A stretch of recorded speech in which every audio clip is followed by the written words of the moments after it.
안녕하세요. 저는 제 뱃속으로 낳지 않았지만 평생을 가슴으로 키워온 제 아들을 빼앗길 뻔했던 60대 아줌마입니다. 여러분, 여러분께서는 자식을 빼앗길 뻔한 적이 있으신가요? 아니면 혹시 빼앗기는 상상이라도 해보신 적 있나요? 여러분은 아마 상상도 못 하실 겁니다. 눈에 넣어도 안 아픈 게 자식이라는데 그런 자식을 빼앗기는 건 있을 수도 있어서도 안 되는 이야기니까요. 그런데 몇 년 전 저는 실제로 제 아들을 빼앗길 뻔했습니다. 그것도 당연하다는 듯이 뻔뻔하게 내놓으라고 소리치는 사람들에게요. 억만금을 줘도 안 내어줄 제 아들을 말입니다. 그리고 그런 아들을 제가 어떻게 지켜냈는지 여러분들에게 이야기하고 싶어 이렇게 사연을 보냅니다.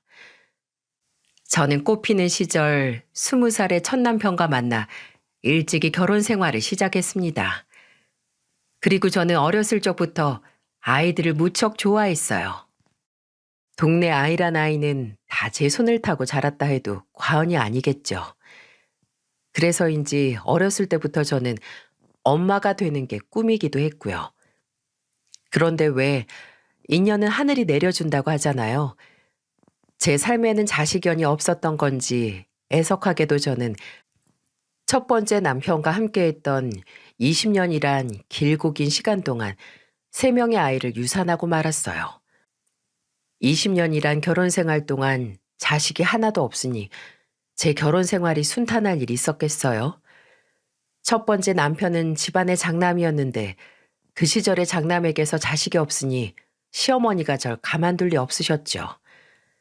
제가 시어머니께 혼이라도 나는 날에는 애도 못 낳는 게부터 시작해서 네가 우리 집 대를 다 끊어놨다 하시며 절 사정없이 몰아세우셨죠. 또 유산하고 슬픈 마음에 홀로 방에 누워 있으면 시어머니는 어김없이 나타나 있던 애도 네가 잡아먹어 놓고 어딜 누워있냐 하시면서 절 참 모질게도 내치시곤 했어요. 지금 시대였으면 제가 시어머니께 대들어 보기라도 했을 텐데 그 당시에는 그게 무슨 큰 죄라도 되는 줄 알았어요. 그래서 입도 떼지 못하고 그 모진 소리를 다 듣고만 있었네요. 그렇게 시간이 지나고 이제 아이를 갖기 힘든 나이에 접어드니 시어머니는 절 사람 취급도 안 하시더라고요. 그리고 시어머니와 똑같았던 남편도 이제는 대놓고 외도를 저질렀고요. 그리고 원망하는 절 보며 시어머니와 똑같이 아이도 못 낳으면서 이 집안엔 왜 있냐 라는 망언도 서슴없이 해댔네요. 그래서 결국 40이란 나이에 사람 취급도 안 해주는 그 모질고도 모진 곳에서 도망 나왔습니다. 첫 번째 남편과 이혼한 후 저는 한동안 아무것도 하지 못했어요.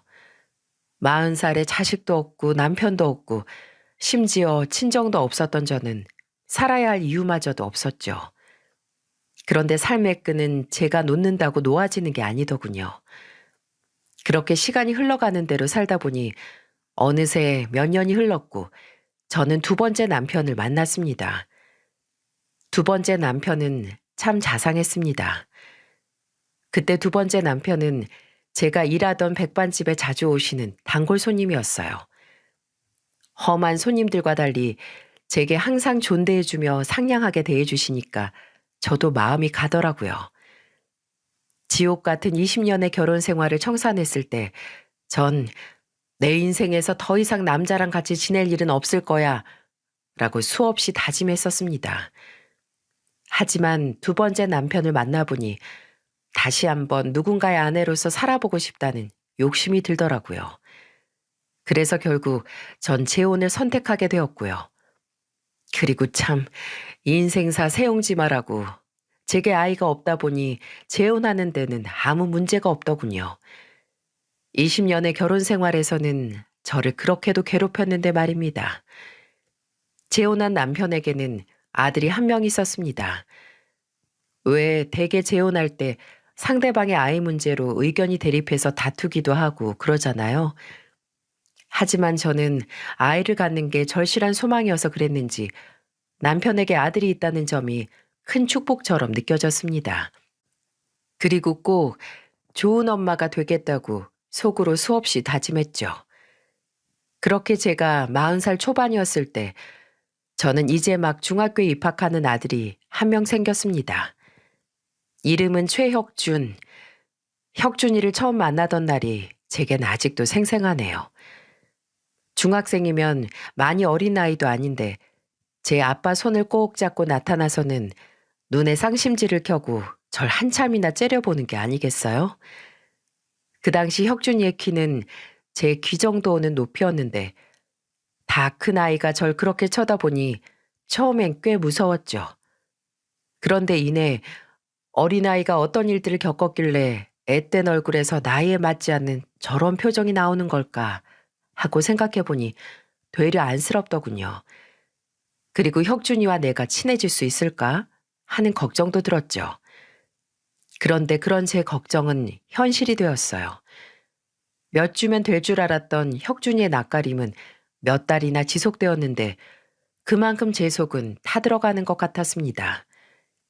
이런 제가 딱해 보였는지 동네 아주머니들은 남의 자식 키우는 게 제 자식 키우는 것보다 어렵다라고 하시면서 절 위로해 주셨죠. 이런 위로를 받을 때면 그래, 이런 상황에서 나만 힘든 게 아니구나 싶다가도 한편으로는 혁준이와 내가 사이 안 좋은 게 온 동네 사람들도 다 알 정도구나 하면서 속이 좀 상하더라고요. 혁준이는 제게 온몸에 털을 아주 뾰족하게 세우고 있는 고양이 같았어요. 그리고 식사 시간만 되면 혁준이는 어김없이 제 아빠한테 혼이 났는데 이유는 이랬습니다. 최혁준, 너 왜 밥 안 먹어? 아빠가 또 화를 내야 먹겠어? 여보, 혁준이가 먹고 싶으면 먹겠죠. 식사 시간마다 왜 애를 못 잡아서 그래요. 너 또 엄마가 네 밥 했다고 안 먹는 거야? 너 지금 그게 뭐 하는 행동이야? 네 엄마가 너 좋아하는 잡곡밥에 고등어 구이에 된장찌개에 한 상을 차려놨는데 넌 왜 밥을 안 먹냔 말이야? 내가 언제까지 네 밥을 일일이 따로 차려줘야 하는 건데, 어? 사내 자식이 꾹 닫고만 있지 말고 뭐가 불만인지 말을 해보란 말이야. 혁준아, 아니야. 엄마가 미안해. 오늘 시장에 갔는데 고등어가 너무 좋았거든. 그래서 우리 혁준이한테 빨리 주고 싶은 마음에 요리를 내가 제 말이 끝나기도 전에 휙 하는 소리와 함께 혁준이가 또 상을 엎었습니다. 그리고 그날 처음으로 제 아빠에게 대들며 울면서 이렇게 말하더군요. 친엄마도 날 버렸어요. 10년 넘게 날 키워온 엄마도 내가 잘 때 그것도 한마디 인사말도 없이 날 그렇게 버리고 갔다고요. 친엄마도 날 그렇게 대하는데 새엄마라고 계모라고 뭐가 다르겠어요? 이 여자가 해준 밥을 왜 안 먹냐고요? 여기에 독을 탔을지 내가 어떻게 알고 먹어요? 나만 없으면 이 여자랑 아빠 둘이 잘 지낼 텐데 이 여자 눈에는 제가 눈의 가시 아니겠냐고요? 뭐? 뭐 이 자식아? 계모? 뭐 독을 타? 넌 그게 맨날 얼굴 보고 지내는 네 엄마한테 할 소리야? 네 버리고 간 친엄마야. 나 싫다고 도망간 거고. 네 새엄마는 너랑 나 좋다고 여기 와서 같이 지내는 건데 너만 마음 열면 될걸. 왜 너 한 놈 때문에 우리 가족이 매번 이렇게 기분 나빠야 하냔 말이야. 거봐요. 아빠도 지금 내가 눈에 가시라고 얘기하시는 거죠? 나만 없으면 이 집안을 잘 돌아갈 테니까 나가라는 거잖아요. 뭐시? 순간 화를 참지 못한 남편이 혁준이의 뺨을 때리려고 했죠. 너무 놀란 저는 혁준이를 지켜야 한다는 생각이 들어 혁준이의 얼굴을 감싸 안았어요. 그렇게 남편의 손은 제 뒤통수를 때렸고 아악 하는 소리를 내면서도 저는 혁준이의 얼굴을 꽉 감싸 안고 있었죠. 여보, 왜 당신이 끼어들어? 남편의 말이 채 끝나지도 않았는데 혁준이는 절 그대로 밀어버렸고 전 바닥으로 벌러덩 낮아빠졌습니다. 내 얼굴에 손대지 말아요. 아줌마 이러면 내가 뭐 감동이라도 받을 줄 알아요? 아줌마도 잠깐은 나한테 이렇게 잘해주다가 아빠가 마음에 안 들면 어느 날 갑자기 사라져버릴 거 아니에요. 내 친엄마도 그랬어요.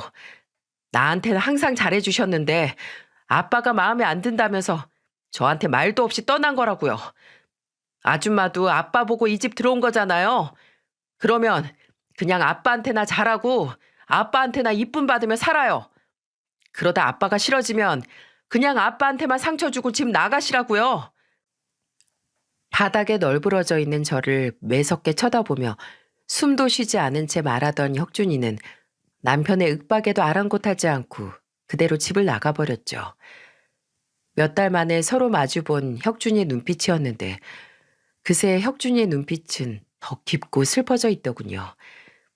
그런데 전 혁준이 울부짖음에서 혁준이와 제가 친해질 수 없는 큰 이유를 찾았습니다. 그 당시는 저 혼자만의 생각이었지만 혁준이는 제가 싫다기보다는 저와 친해지고 정을 나누는 걸 두려워하는 것처럼 보였거든요. 혁준이가 말했던 내 친엄마도 그랬어요. 나한테는 항상 잘해주셨는데 아빠가 마음에 안 든다면서 저한테 말도 없이 떠난 거라고요. 이 말이 그날 밤 제 머릿속에서 떠나질 않았습니다. 그리고 그날 혁준이를 기다리며 동네 아주머니들이 말씀하신 남의 자식 키우는 것이 제 자식 키우는 것보다 어렵다라는 말을 계속 떠올렸죠. 솔직히 위의 사건 말고도 혁준이는 제 인내심을 시험하는 것처럼 다양한 사고를 쳤거든요. 일일이 이 사연에 언급하기도 뭐하지만 정말 제 친아들이었으면 데려다가 몽둥이로 엉덩이에 시퍼렇게 멍이 들 정도로 때려서라도 그 버릇을 고쳐놨을 정도로 말입니다. 그런데 저 한 공간에 있는 걸로도 몸서리치게 싫어하는 앤데 제가 훈육을 한다 한들 그걸 본인을 위한 거라고 생각할까요? 아마 역시 계모야. 계모니까 나한테 이렇게 함부로 하지. 아줌마 친자식 같았으면 이렇게 화내고 때렸겠어? 라고 했겠지요. 그래서 전 하루하루 더 버릇 없어지고 망가져가는 혁준이를 보며 이러지도 저러지도 못하며 지냈습니다. 그러던 어느 날 결국 큰 사고가 터졌죠. 집에서 빨래를 하고 있던 저는 학교에서 온 전화 한 통을 받았는데 혁준이가 친구를 일방적으로 때려서 친구가 많이 다쳤다는 내용이었어요. 저는 그 길로 혁준이 학교로 찾아갔습니다. 아직 분이 안 풀렸는지 씩씩거리는 혁준이를 보고 있자니 눈앞이 핑 돌더군요. 그리고 남편에게 듣기로는 시험 성적은 항상 상위권을 유지해서 착실한 아이라는데 이렇게 점점 더 어른들한테 함부로 하고 폭력까지 쓰는 모습을 보니까 저 때문에 애가 저렇게 변했나 죄책감이 들더라고요. 아, 어쩌라고요? 저 그냥 퇴학시켜 주세요. 저 같은 놈이 학교 다녀서 뭐해요? 여기 저놈도 그랬고 여기 있는 저놈 엄마도 그렇고 나 같은 건 학교 다닐 필요가 없다잖아요. 얼굴이 시퍼렇게 멍든 친구와 그의 엄마를 보며 혁준이는 고래고래 소리를 지르고 있었어요. 이야기를 들어보니 혁준이가 그동안 엄마가 버린 애라며 친구들에게 놀림을 받고 있었다는 겁니다. 그리고 혁준이는 분한 마음에 주동자를 때렸던 건데 폭력이 과해 일이 이렇게 커졌던 거고요. 놀림받았을 혁준이를 생각하면 피가 거꾸로 돌지만 본인을 도와주려는 선생님의 어깨를 툭툭 밀치며 퇴학시켜달라고 고래고래 소리 지르는 혁준이를 보자니 이건 아니다 싶더군요. 전 그때 다짐했죠. 점점 더 사람 아니게 변해가는 혁준이의 눈빛을 더는 두고만 보지 않겠다고요. 야, 최혁준, 너 선생님께 그게 무슨 말버릇이야? 어? 그리고 어디 선생님을 툭툭 밀치고 있어? 아, 아줌만 또 뭐예요? 아줌만 내가 어떻게 사는지 관심도 없으면. 혁준이 말이 끝나자마자 전 혁준이의 뺨을 있는 힘껏 한 대 때렸습니다. 그리고 절 노려보는 혁준이를 보며 빨갛게 올라온 뺨을 한 대 더 때렸죠. 너도 그만해. 내가 왜 네 아줌마야, 엄마지? 난 네 엄마야. 그래서 난 네가 이런 식으로 하늘 무서운지 모르고 이 사람 저 사람한테 건방 떠는 꼴 더는 안 봐줘. 너 당장 선생님께 잘못했다고 용서 빌어. 어서. 제 화난 모습을 처음 봤는지 혁준이는 아무 말도 못하고 절 쳐다만 보더군요. 그런데 갑자기 혁준이가 때린 친구 어머님이 제게 말했어요. 아, 당신이 얘 계모야? 계모라 애가 이렇게 아나무인이 되도록 아무 신경도 안 쓰나? 우리 애 어떻게 할 거야? 그 시험인데 저 팔로 공부를 어떻게 하냐고? 공부는 해서 뭐 한대요? 뭐? 학생인데 공부해서 뭐 하냐니? 계모라 그런지 애들 공부 이런 건 전혀 관심이 없나 봐. 아니요.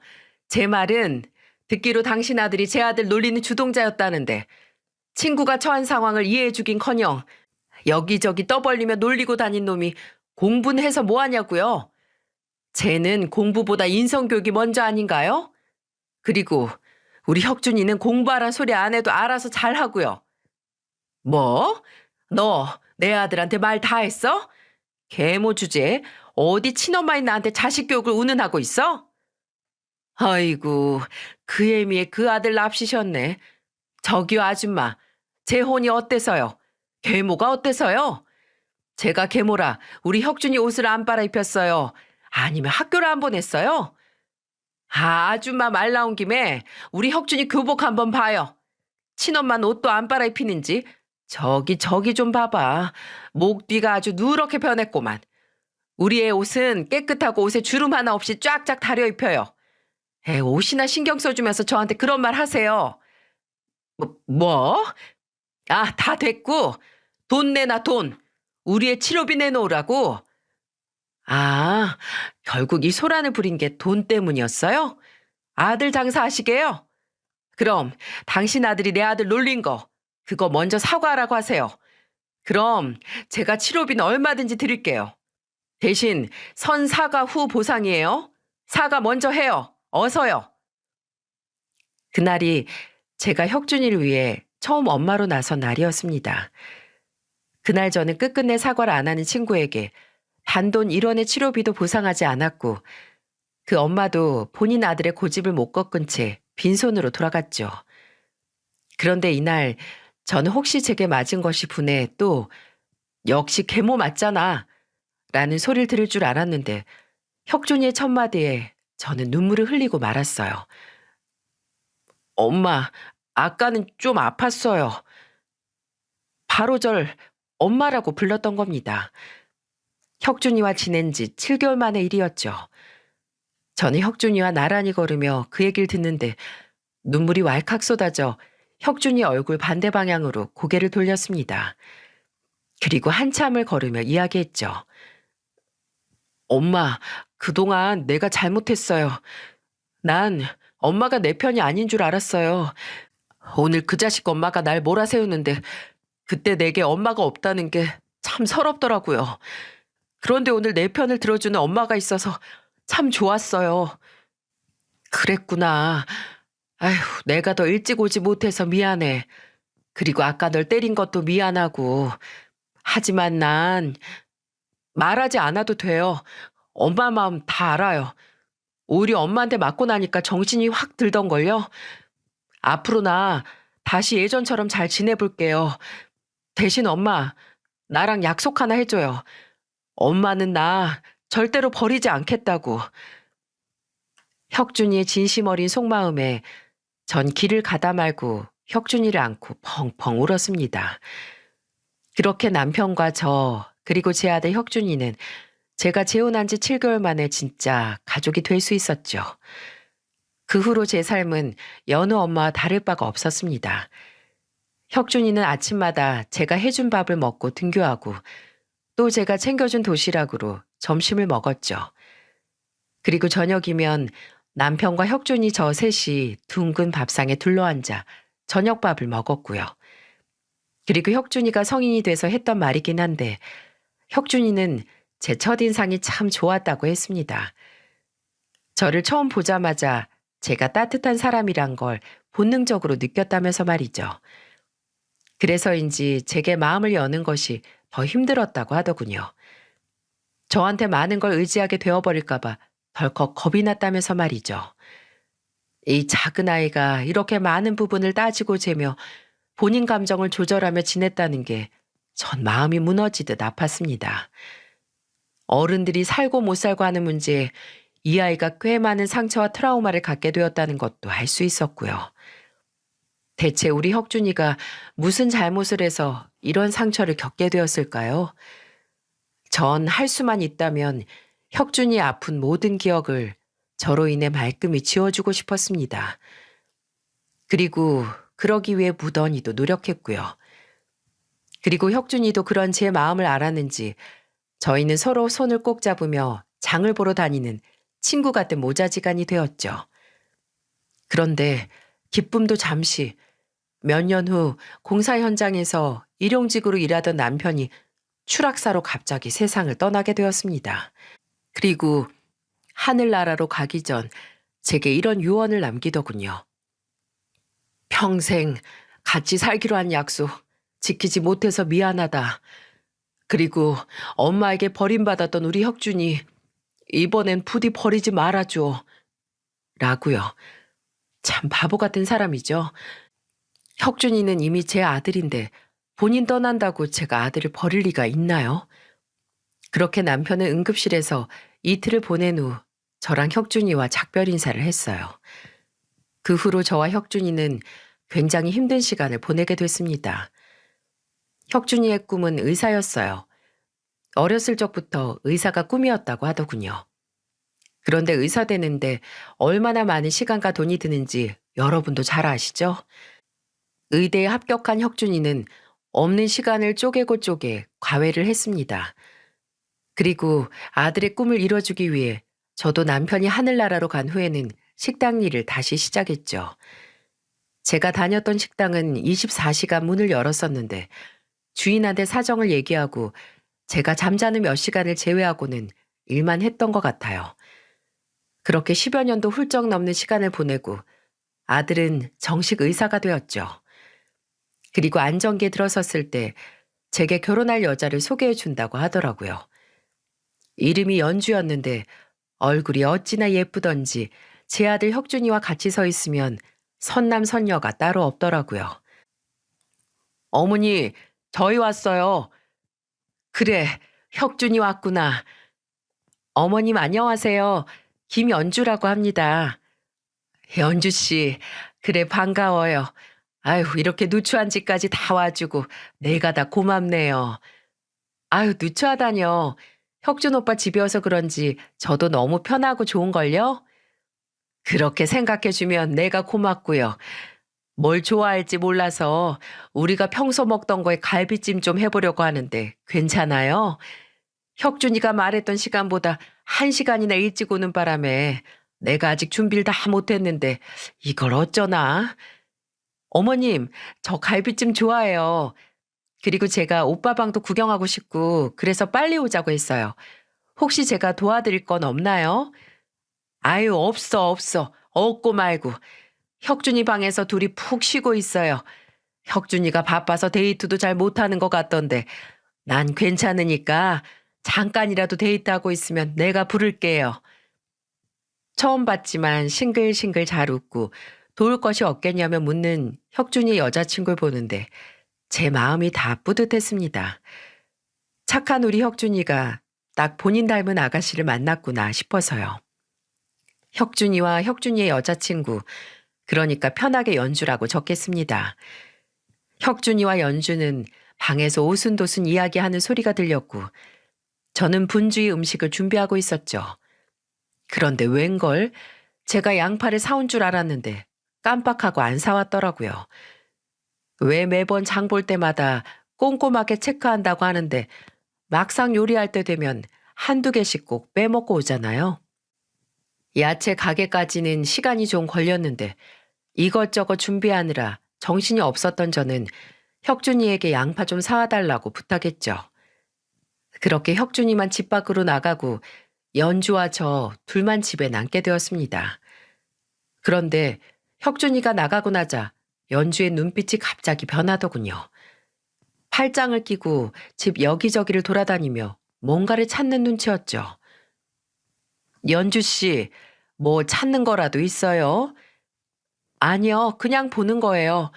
이런 집은 처음 와봐서요. 이런 집이요? 아, 아니에요. 혁준 씨 집에 처음 와봤다고요.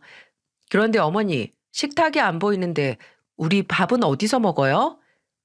아, 부엌이 좁아서 우리 집은 식탁이 없어요. 손님용 상이 있는데 이따 음식 준비되면 상 펴서 먹을 거예요. 네? 방바닥에서 밥을 먹는다고요? 아휴, 혁준 오빠도 참. 미리 말이라도 좀 해줬으면 바지 입고 오는 건데. 아휴, 하여간 별로라니까. 그러게, 치마를 입었네요. 그럼 내 옷이라도. 아니요, 저 마트까지는 얼마나 걸리나요? 한 5분? 5분 정도 그럼 얼마 안 남았네. 알겠어요. 전 오빠 방 더 구경해도 되죠? 편할 대로. 계속해서 제 말을 끊어먹던 연주는 그대로 혁준이 방으로 횡하니 들어가더군요. 아까와 같이 상냥한 목소리긴 한데 뭔지 모르게 갑자기 확 바뀌어버린 연주의 분위기는 절 의아하게 만들었죠. 그런데 갑자기 달칵하고 혁준이 방문이 잠기는 소리가 들리는 게 아니겠어요? 제가 방에 들어갈 것도 아닌데 문을 잠그니까 저도 기분이 썩 좋지만은 않더군요. 그런데 한 1, 2분쯤 흘렀을까 갑자기 우당탕하고 혁준이 방에서 무언가 떨어지는 소리가 들렸죠. 그래서 저는 깜짝 놀라 혁준이 방을 열었어요. 그 사이 연주는 황급히 뭔가를 본인의 가방에 숨겼는데 이내 절 보고 소리 높여 말하더군요. 어머니, 노크도 없이 그렇게 들어오시면 어떡해요. 그리고 제가 방문까지 잠갔는데 그렇게 문까지 따고 들어오시는 건 예의가 아니죠. 아, 여기 방문이 고장나서 장가도 그냥 열리는 문이라. 아니, 그런데 도대체 뭘 했길래 그렇게 놀라는 건지 이해가 안 돼. 갑자기 소리를 지르는 연주에 저는 깜짝 놀랐고 말을 이어나가려던 찰나에 혁준이가 들어왔습니다. 어머니, 무슨 일이에요? 아니다. 연주가 네 방 구경하다 뭘 떨어뜨린 것 같구나. 곧 식사 준비 끝나니까 밥 먹을 준비해라. 제가 갑자기 방문을 연 건 잘못이긴 했지만 그렇게 소스라칠 정도로 놀라고 소리를 지르는 연주가 내심 찝찝했죠. 그런데 혁준이가 다시 돌아오자 연주의 분위기는 처음 그때처럼 다시 바뀌더군요. 어머니, 음식 솜씨가 너무 좋으세요. 저희 가정부, 아니, 우리 집에서는 절대 못 먹을 맛이에요. 그렇게 말해주니 기분이 좋네요. 많이 했으니까 먹고 더 먹어요. 그런데 혁준이가 워낙 바쁘다 보니 내가 혁준이한테 연주 씨 이야기를 많이 못 들어서요. 혹시 실례가 안 된다면 무슨 일 하는지 물어봐도 될까요? 저 배우예요. 촬영하다 다쳐서 병원에 간 적이 있는데 그때 병원에서 혁준 오빠를 처음 만났어요. 그리고 어머님, 말 편하게 해주세요. 그게 제가 더 편할 것 같아요. 알겠어요. 그럼 이제 편하게 할게요. 그런데 배우라고? 어쩐지 처음 들어올 때부터 일반인 같지 않다 생각은 했는데 역시 배우였구나. 그런데 TV에서는 본 적이 아직 인기 있는 드라마에선 나온 적은 없어요. 일 얘기 말고 다른 얘기하면 안 될까요? 일 얘기에 갑자기 제 말을 또 잘라먹고 표정이 변한 연주. 그리고 황급히 말을 돌리는 혁준이를 보며 제가 뭔가 실수한 것 같다는 느낌이 들 때쯤 연주의 핸드폰 벨소리가 울렸습니다. 혁준이 방에서 통화를 한다고 하던 연주는 약간씩 언성이 높아졌죠. 그리고 이내 나와서는 식사를 다 끝냈는데 이만 먼저 가봐도 되겠냐고 묻더군요. 그래도 제게 처음 인사하는 자리였는데 그렇게 횡하니 가버리는 게 좀 아쉽긴 했어도 워낙 요즘 젊은 친구들은 바쁘게 지내니 그러려니 했습니다. 그리고 또 얼마의 시간이 흐르고 혁준이와 연주는 계속 잘 지내는 듯 했습니다. 그런데 어느 날부터 부쩍 혁준이가 술 먹는 날이 많아졌고 집에서도 얼굴에 늘 그늘이 져 있더군요. 왜 그런지 물어봐도 대답도 안 하고요.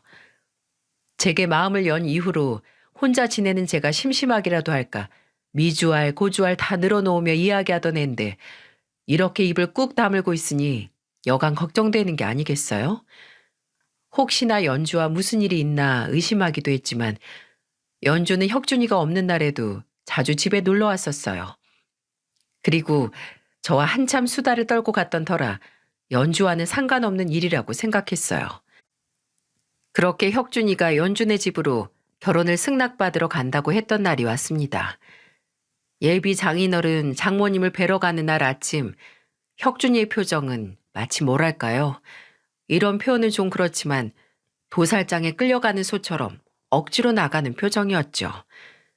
그리고 역시나 혁준이는 그날 밤 집으로 술에 취해 들어왔고 며칠이 지난 뒤엔 집요하게 묻는 제게 지쳤는지 연주와 헤어졌다고 하더라고요. 말로는 덤덤하게 헤어졌다고 하는데 마음고생이 심한지 혁준이는 하루가 다르게 야위어 갔습니다. 30대 후반이 되어서야 결혼하겠다고 처음 데려온 여자였는데 헤어진 게 좀 의아하긴 했지만 그것도 아들의 뜻이겠거니 하고 받아들였어요. 그런데 연주는 받아들이지 못한 것 같았습니다. 혁준이가 없을 때 골라 우리 집에 찾아와 오빠의 마음을 돌려달라고 사정사정했어요. 심지어 제게 옷이며 스카프 등의 선물도 챙겨와서는 말이죠. 그러던 중 제게 문자 한 통이 왔습니다. 안녕하세요. 연주 엄마입니다. 직접 뵙고 할 이야기가 있는데 만났으면 합니다. 어느 날 본인이 연주 엄마라며 제게 보내온 문자. 이전에 연주가 자주 연락드리겠다며 제 번호를 알아간 적이 있었는데 제 번호는 아마도 연주가 알려준 모양이었어요. 혁준이는 연주와 정리한다고 했는데 이 자리를 나가야 하나 말아야 하나 고민했었죠.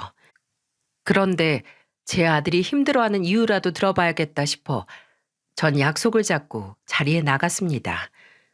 저는 집 앞에 있는 큰 한식당으로 갔고 그곳에는 김연주로 예약된 방이 하나 있었죠. 직원에게 예약된 방을 안내받고 들어갔는데 글쎄 거기에 혁준이가 있는 게 아니겠어요? 어머니, 혁준아, 네가 여긴 어떻게... 병 원장님, 저희 어머니는 여기 왜 부르신 거예요? 제가 그만큼 말씀드렸잖아요. 갑자기 벌어진 상황에 저는 아무 말도 하지 못하고 화를 내는 혁준이만 쳐다보고 있었어요. 혁준이 맞은편으로는 한 부부가 있었는데 혁준이가 병원장이라고 불렀던 분은 연주의 아버지셨고 그 옆에는 제게 문자를 보냈던 연주 어머니가 앉아 계셨죠. 그리고 연주와 연주 남동생도요. 마치 상견례 자리 같았습니다. 연주 부모님은 TV에서나 나올 법한 뭐랄까요? 부잣집 중년 부부 같은 모습이었어요. 나름 기죽기 싫어 저도 옷장에 있던 옷 중에 제일 좋은 거로 입고 나왔는데 그 당시 제가 참 초라하게 보이더라고요. 혁준이 어머님 되시죠? 안녕하십니까? 저는 연주 애비 되는 사람입니다. 아, 네, 안녕하세요. 그런데 지금 이게 어떤 상황인가요? 저는 연주 어머니를 뵈려고 나왔는데요. 어머니는 제가 연주랑 끝났다고 그렇게 말씀드렸는데 이 자리에 나오긴 왜 나오셨어요? 저랑 당장 나가요. 제 대답에 또 화를 낸 혁준이는 이내 제 손을 확 잡아 끌더니 문 밖으로 나가려고 했죠. 그러자 연주 아버지께서 이렇게 말씀하시더군요. 제가 돌려 말하는 걸 잘 못해서 바로 말씀드리겠습니다. 제가 최서방을 대릴 사유로 드리고 싶은데요. 최서방이 어머님 혼자 계시는 게 마음에 걸리는지 이렇게 한 달 넘게 버티고 있네요. 제 마음은 이런데 사부인 생각은 어떠십니까? 네? 대릴 사위요? 당황한 저를 보더니 혁준이는 더 큰 소리로 내지르며 말했어요. 저 그 결혼 못합니다.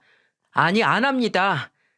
제가 연주를 사랑하고 결혼까지 생각했던 건 맞지만 두 분이 원하는 조건들은 절대 제가 용납할 수 없습니다. 그리고 이렇게 저 모르게 저희 어머니까지 부르시는 건 저와 저희 어머니에 대한 배려가 아니라고 생각하고요. 예, 혁준아. 아니, 지금 대체 무슨 말을 하는 거니? 결혼하는 조건이 있었다는 거니? 어머니 모르셔도 돼요. 알 필요도 없고요. 혁준이가 이렇게 화를 내는 모습은 중학교 이후에 처음 봤어요. 그리고 웬만해서 어른들한테 화를 내는 아이가 아닌데 모든 게 당황스러웠죠.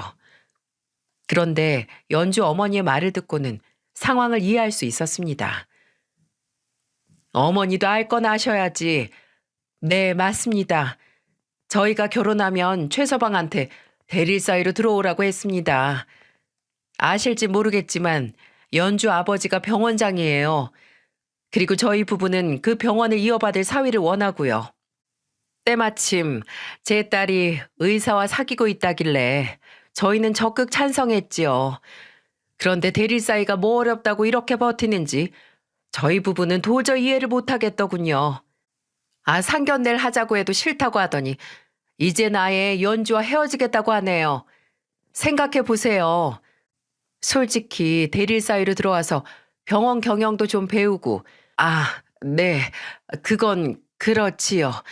그게 혁준이 앞날에 도움이 된다면야. 어차피 결혼하면 제 살림 꾸려나가 살 텐데요. 그런데 저는 지금 처음 듣는 소리여서 혁준이와 상의도. 어머니, 그렇게 뭐가 그래요? 어머닌 잘 알지도 못하면서 무슨 대답을 하고 그러세요? 혁준이의 말에 저는 가슴에 비수가 꽂힌 듯 아팠습니다. 이 식당에 처음 들어와 연주 부모님을 배웠을 때도 제 차림이 초라해 보였는데 잘 알지도 못하면서 대답하려 하나 이런 혁준이의 말이 괜히 절 서운하게 만들더군요. 하지만 저는 곧 혁준이가 제게 왜 화를 내는지 알 수 있었어요. 그런데 이거 설명 좀 해주시겠습니까? 연주 어머니의 말이었습니다. 이렇게 말하고 테이블 정 가운데 사진을 한 장 꺼내더군요. 저는 그 사진을 보고 경악할 수밖에 없었어요. 그 사진은 혁준이 어렸을 적 사진인데 한쪽에는 죽은 아버지가 그리고 다른 한쪽에는 혁준이의 친모가 있었죠. 저와 혁준이가 친하게 지내고 얼마 후 혁준이는 친모의 기억을 모두 지우고 싶다며 같이 찍었던 사진을 다 불태운 적이 있었어요. 그때 저는 혁준이가 혹시 나중에 친모가 보고 싶어질 때가 있지 않을까 하는 노파심에 하나를 숨겨놓았죠. 그리고 혁준이가 앨범에 손을 잘 대지 않을 나이가 되었을 때 혁준이 책장 제일 위에 있는 가장 오래된 앨범 제일 뒷장에 꽂아 놓았습니다. 그런데 이게 어떻게 연주 어머니 손에 들어가게 됐는지 의심이 들었죠. 그리고 이내 연주가 첫인사를 하러 집에 왔을 때 혁준이의 방문을 걸어 잠그고 혁준이의 방을 뒤졌다는 걸 알 수 있었네요. 이 사진이 왜 여기에? 혁준이 친모는 어디 계시나요? 그리고 엄마 대 엄마로서 하나만 묻겠습니다. 사부인이라면 본인 딸에게 계모까지 챙기라고 하시겠습니까? 이어지는 연주 어머니의 말에 저는 할 말을 잃고 말았어요. 제가 사실상 계모인 건 맞지만 제게 한 질문은 뼈가 있어 보였죠. 대답해 보세요. 저는 솔직히 제 딸아이가 친모도 아닌 계모를 시어머니로 모시며 살아가야 한다는 게 싫습니다. 그래서 최서방에게 어머니와 연을 끊으라고 했죠. 그랬더니 지금처럼 저렇게 화를 내는 게 아니겠어요? 어떻게 생각하시나요? 그만하시라고요! 혁준이가 고래고래 소리를 질러도 연주 어머니의 말은 끊임없이 이어졌죠.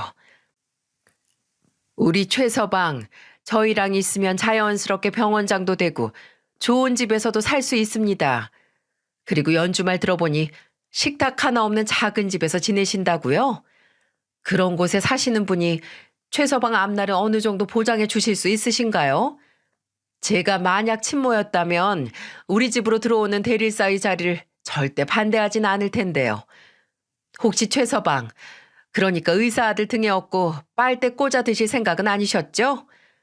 본인이 진짜 아들로 생각하신다면 얼른 최서방 설득해서 결혼하게 만드시고 최서방 앞날을 위해 연 끊어주세요. 그래야 최서방도 마음 편히 대릴사이로 들어와서 살지 않겠어요? 참 기가 막히고 코가 막히는 상황이었습니다.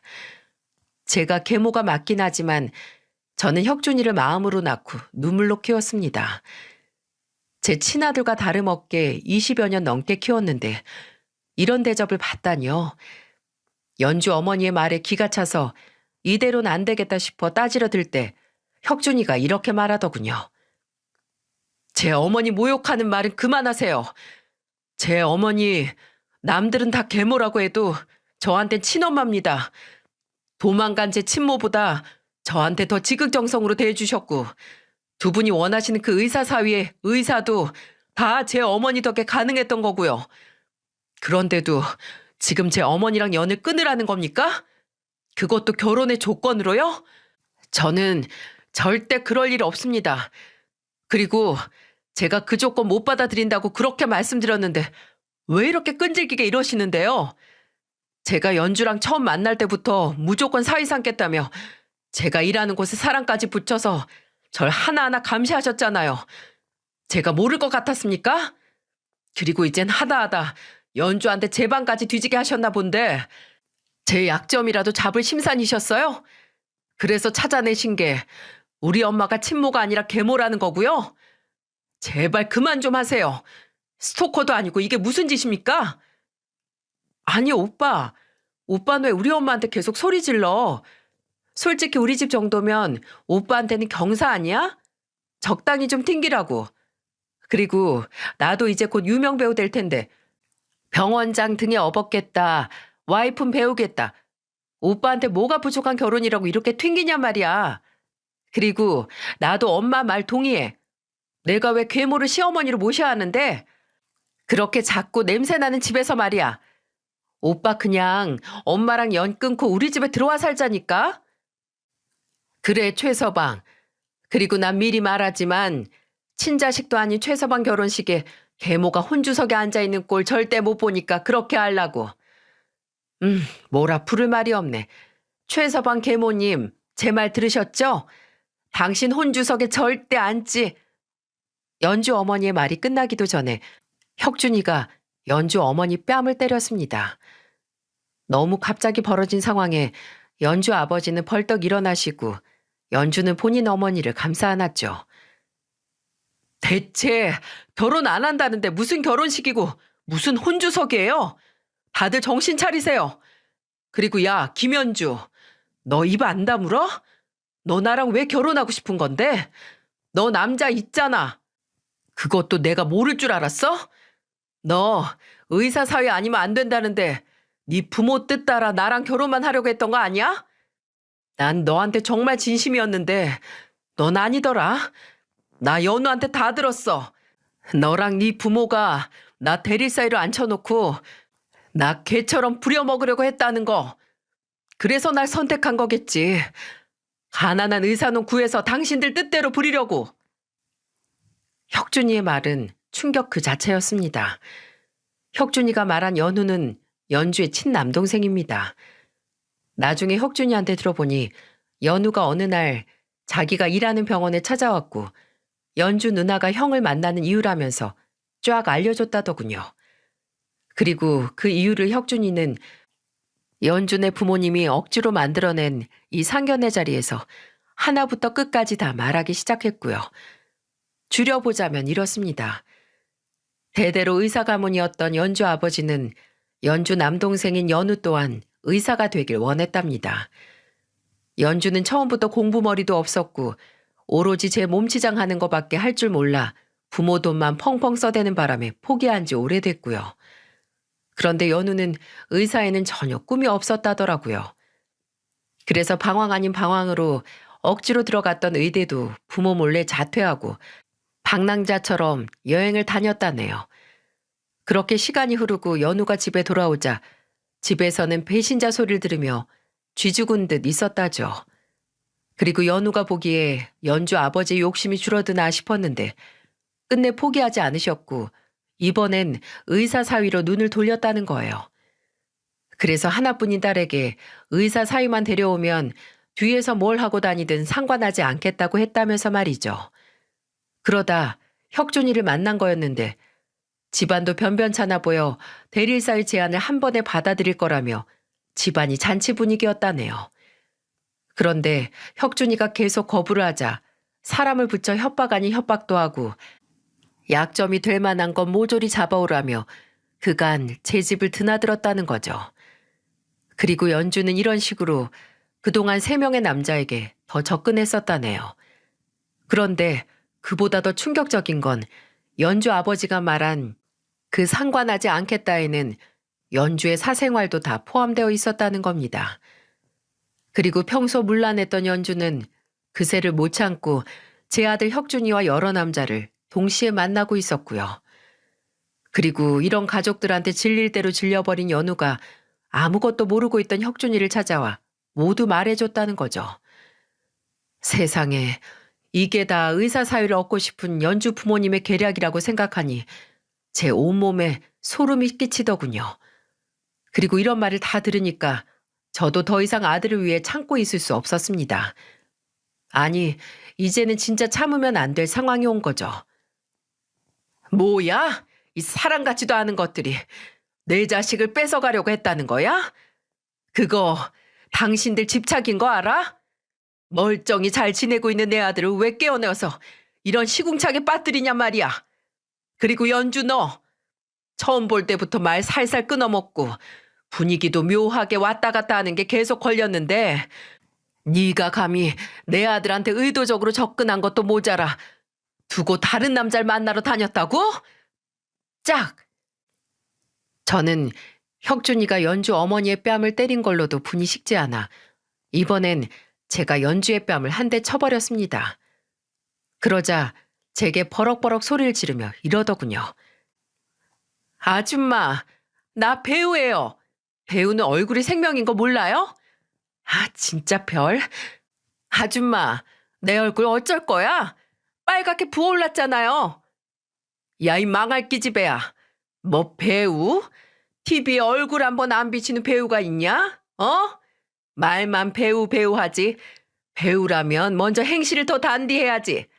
이 남자 저 남자 만나고 다닌 싸구려 주제에 네가 무슨 배우? 내 아들 아까운 시간 어떻게 보상할 건데? 네가 어떻게 보상할 거냐고. 그리고 당신들은 어떻게 보상할 건데? 그렇게 전 연주와 연주 어머니의 머리채를 한 손에 하나씩 잡고 마구 흔들어댔습니다. 연주 아버지는 처음에는 저를 강하게 말리는 듯 했는데 이내 해탈한 듯 자리를 나가시더라고요. 그런데 그걸 그냥 나가게 놔둘 수 있나요? 제 아들을 건드렸는데요. 저는 복도까지 쫓아가 연주 아버지, 아니 그 빌어먹을 놈 머리채도 잡고 휘둘렀는데 글쎄 가발이 쑥 하고 벗겨지대요. 그래서 하는 수 없이 전 떨어진 가발을 식당 홀에 여러 손님이 식사 중인 테이블들 한가운데 던져버렸습니다. 당황한 연주 아버지가 후다닥 달려가 가발을 찾고는 쏜살같이 도망 나가던데 그 모습이 얼마나 웃기던지요. 그리고 그 뒤로 연주와 연주 어머니도 머리가 헝클어진 채로 뒤쫓아 나갔는데 제 아들이 그동안 당했던 마음고생에 비하면 아무것도 아니지만 그래도 꽤 통쾌하더라고요. 그렇게 하늘 무서운 줄 모르고 설쳐대는 사람들이 어디 그런 창피를 당해나 봤겠어요? 그날 저녁 저는 오랜만에 혁준이와 둘이 밥상 앞에 앉아 진지한 대화를 했습니다. 혁준이는 우리 엄마 역시 안 죽었다며 예전에 교무실에 찾아와서 소리 질렀던 그 무서운 얼굴이 아직 남아있네 라고 말했고 저 역시도 이 애미를 선택해줘서 고맙다 라고 말했죠. 그날 이후 제 아들을 빼앗아가려 했던 그 집안 식구들은 나타나지 않았지만 저와 혁준이는 그 일 이후로 더 끈끈해졌죠. 그렇게 2년 후 혁준이는 친구의 소개로 자기를 빼닮은 선한 여자를 만났습니다. 그리고 아들의 손을 빌려 이 사연을 쓰는 지금 혁준이는 알콩달콩 결혼 생활하며 저와도 잘 지내고 있답니다. 여러분, 부모가 자녀에게 남겨줄 수 있는 가장 위대한 유산은 날마다 그들과 잠깐이라도 시간을 함께하는 것이다. 라는 말을 아시나요? 제가 가끔 이 애미는 혁준이 너한테 물려줄 게 없는데 혹시 그때 그 대릴사이 자리 포기한 거 후회하지 않니? 라고 물으면 혁준이가 제게 몇 번이고 해주던 말이었습니다. 어머니는 제게 이렇게 대화하는 시간만 오래오래 주시면 그걸로 충분해요. 라면서 말입니다. 여러분도 제 아들 혁준이의 말에 동의하시나요? 제 사연이 어느 시간대에 올라갈지 모르겠지만 제 사연을 보신 후라면 부모님께 전화 한번 해보시는 게 어떨까 싶네요. 부모와 자식은 함께하는 시간이 많을수록 좋은 거니까 말이죠. 이렇게 눈물로 키웠던 제 아들을 빼앗길 뻔했다가 되찾아온 제 긴 사연은 끝이 났습니다. 오랜 시간 긴 이야기를 들어주셔서 진심으로 감사합니다.